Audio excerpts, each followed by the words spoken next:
I never thought getting caught XXXing in the rare book section would ruin my reputation at Yale, but here we are.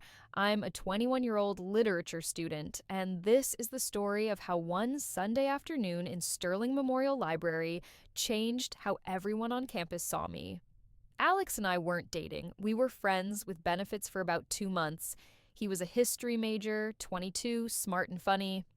We'd known each other since freshman year, but only started hooking up recently. It started casually, study sessions that turned into more making out in his dorm room after group projects, nothing serious, nothing public, just two students relieving stress during midterms. That Sunday in late October, we'd planned to study for our art history exam. The library was the logical choice. Sterling Memorial is beautiful. All Gothic architecture and high ceilings. The rare book section is on the third floor, quiet, secluded, perfect for concentrating, or so I thought. We got there around 2 in the afternoon, found a table in the back corner, surrounded by old manuscripts and leather-bound volumes, started going through our notes. For the first hour, we actually studied, discussed Renaissance paintings, debated Baroque versus Rococo, normal student stuff. Then the conversation shifted. Alex mentioned he was stressed about his thesis. I said I was too. He put his hand on my knee under the table. I looked at him. He smiled. I smiled back. The studying was over. We stood up and walked between the stacks. The rare book section has rows and rows of tall shelves creating narrow corridors. Almost nobody goes back there except serious researchers. It felt private. Safe. We found a spot deep in the stacks where we couldn't see the reading area. He kissed me. I kissed back. His hands went to my waist, mine to his chest. It escalated quickly. We were pressed against the bookshelf, books digging into my back, his hands under my sweater, my hands pulling his shirt out of his jeans. We were being reckless and we knew it, but the thrill made it exciting. Then I heard it. A creak. Old floorboards. Someone was there. I froze, turned my head, and saw him. Professor Hendricks, the head librarian, also my instructor for history of the book. He was standing, maybe 10 feet away, holding a stack of manuscripts, staring at us. His face went through several expressions: shock, disgust, disappointment. I recognized him immediately, and the horror was instant and complete. This wasn't just any library employee. This was my professor, someone who controlled my grade, someone I respected. And he was seeing me disheveled and half undressed in his library. Time stopped, nobody moved, nobody spoke, just the sound of rain on the windows and our heavy breathing. I pushed away from Alex, tried to straighten my clothes. My sweater was twisted, my hair was a mess. There was no hiding what we'd been doing. Professor Hendricks finally spoke. His voice was cold and controlled. He said we needed to leave the library immediately, said he would be reporting this to the dean, said he was deeply disappointed. Then he turned and walked away, his footsteps echoing on the old wooden floors. Alex and I looked at each other. His face was red. Mine felt like it was on fire. We grabbed our bags and headed for the exit, had to walk past the main reading area. Two students looked up from their laptops. They'd clearly heard something, started whispering and laughing. I wanted to die, just collapse right there and cease to exist. We left the library and stood outside in the drizzle. Alex tried to make a joke. Something about, at least we didn't get arrested. I didn't laugh. Told him I needed to go. Walked back to my dorm alone. Spent the rest of the day lying in bed, staring at the ceiling, replaying it over and over. The look on Professor Hendricks's face, the students laughing, the humiliation. Monday morning, I got an email from the dean's office requesting a meeting that afternoon. My stomach dropped. I knew what it was about. Went to class trying to act normal but couldn't concentrate. Just kept thinking about what the dean would say, what the consequences would be.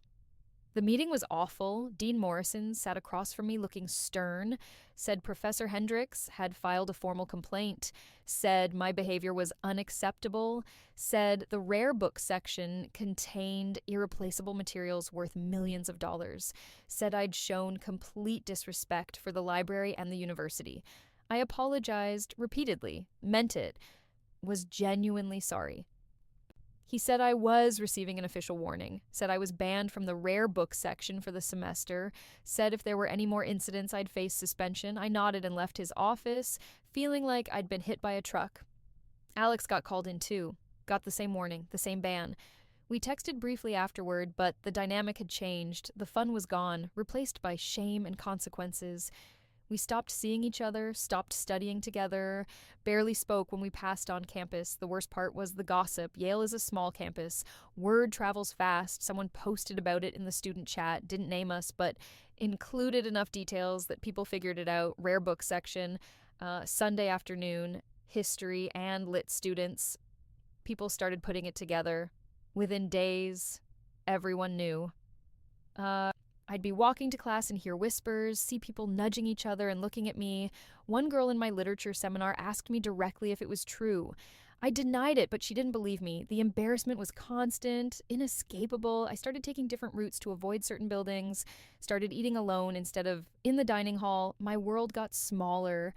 Professor Hendricks's class became torture. History of the book, met twice a week. I had to sit there while he lectured knowing he'd see me like that. He never mentioned it, never treated me differently, overtly. But I felt his disappointment every time he looked at me. His respect for me was gone. I'd destroyed it in one stupid afternoon. My grades in his class dropped. Hard to participate when you're dying of shame. Hard to focus on medieval manuscripts when you keep remembering being caught against the bookshelf. I went from an A student to barely pulling a B-. He noticed but didn't say anything, just wrote comments on my papers about needing to apply myself more. Alex moved on quickly. Started dating another girl from our program within a month. I'd see them together on campus, holding hands, kissing in public. It shouldn't have bothered me since we were never serious, but it did. Not because I wanted him back, but because he seemed fine, unaffected.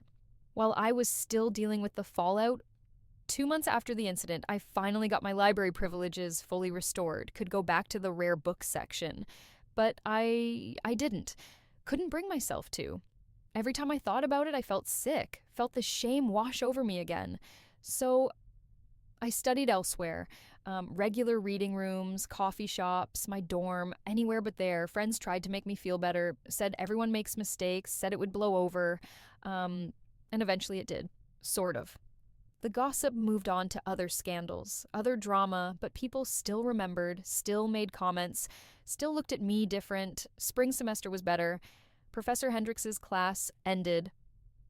I stopped seeing him regularly, the distance helped, I threw myself into my other courses, got good grades, tried to rebuild my reputation through academics. It worked somewhat, but the stain was still there. By the end of the year, I'd processed most of it, understood what I'd done wrong, not the XXX itself necessarily, but the location, the recklessness, the complete lack of judgment. I disrespected an institution I loved, disrespected my professor, disrespected myself, all for what? A thrill, some excitement.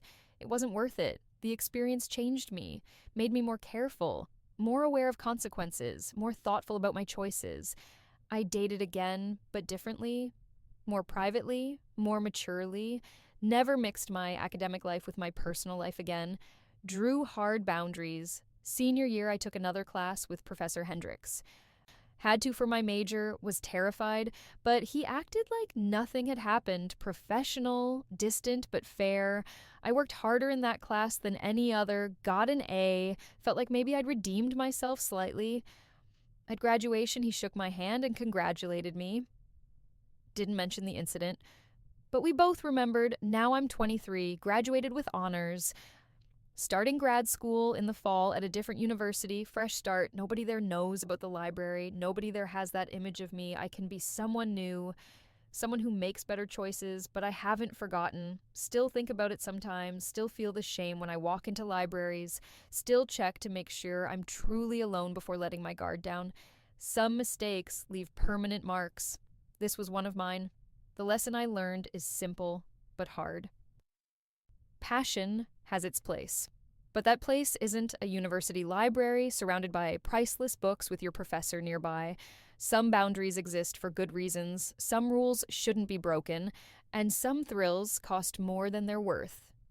I learned that the hard way, in the rare books section, on a rainy Sunday with my professor watching.